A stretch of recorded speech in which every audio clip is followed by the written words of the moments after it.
हाय दोस्तों, आपका स्वागत है your success is our goal इन में। मैं ऋषभ श्रीवास्तव आज आपके लिए एक नया अध्याय शुरू करने जा रहा हूँ।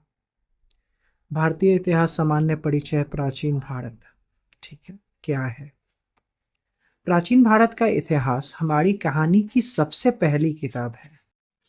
अगर हम इसे बिल्कुल आसान भाषा में समझे तो सोचिए कि आप एक टाइम मशीन में बैठकर हजारों साल पीछे चले गए हैं, जहां आप देखेंगे कि कैसे पहले इंसान ने पत्थर से आग जलाना सीखा, कैसे उसने पहिया बनाया, कैसे हड़प्पा जैसे पक्के घरों वाले शहर बसे, और कैसे अशोक व चंद्रगुप्त जैसे महान राजाओं ने बड़े बड़े साम्राज्य बनाए। यही पूरी विकास यात्रा प्राचीन भारत है। ठीक है, सरकारी परीक्षाओं जैसे यूपीएससी, ठीक है, या अन्य सरकारी परीक्षाओं की तैयारी करने वाले छात्रों के लिए इसके आधार को समझना बहुत जरूरी है। किसी भी क्लास के वीडियो या नोट्स के लिए प्राचीन भारत को इन 5 मुख्य पड़ावों में बांटकर समझना सबसे आसान होता है। प्राचीन भारत का सरल कालक्रम: पहला, पाषाण काल, स्टोन एज। दूसरा, सिंधु घाटी सभ्यता, इंडस वैली सिविलाइजेशन। थर्ड, वैदिक काल, वैदिक पीरियड। फोर्थ, महाजनपद काल और नए धर्म। फिफ्थ, महान साम्राज्यों का युग, मौर्य और गुप्त काल। ठीक है, आइए स्टार्ट करते हैं। पहला, स्टोन एज, पाषाण काल। अज्ञात काल से लगभग 2500 ईस्वी पूर्व। इसे पत्थरों का युग कहते हैं। शुरुआत में इंसान शिकार करता था और गुफाओं में रहता था। धीरे धीरे उसने आग जलाना, पहिया बनाना और सबसे अंत में खेती करना सीखा।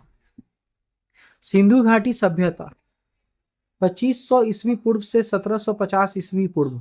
ये भारत के पहले शहर थे। आज से हजारों साल पहले भी यहाँ के लोग पक्की ईंटों के घरों में रहते थे।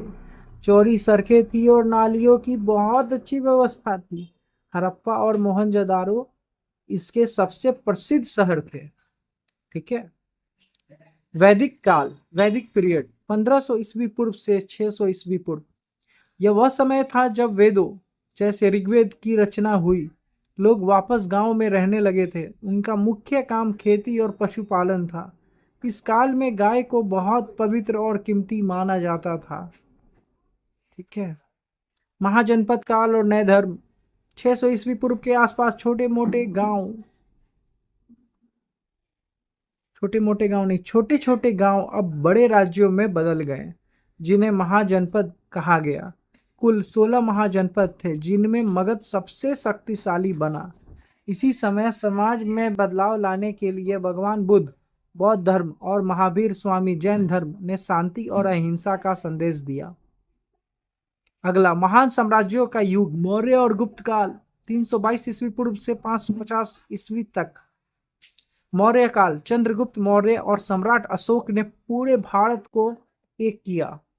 गुप्त काल, इसे भारत का स्वर्ण युग, गोल्डन एज कहा जाता है। इस समय आर्यभट्ट जैसे विद्वान हुए और विज्ञान, गणित और कला में हमने बहुत तरक्की की। ठीक है, निष्कर्ष, इससे क्या मिलता है इस पर चर्चा करते हैं। प्राचीन भारत सिर्फ पुराने राजा महाराजाओं की कहानी नहीं है। यह इस बात का सबूत है कि हजारों साल पहले भी हमारी सभ्यता कितनी वैज्ञानिक, शांति प्रिय और उन्नत थी। ठीक है, please subscribe my channel and press the bell icon. Thank you all of you.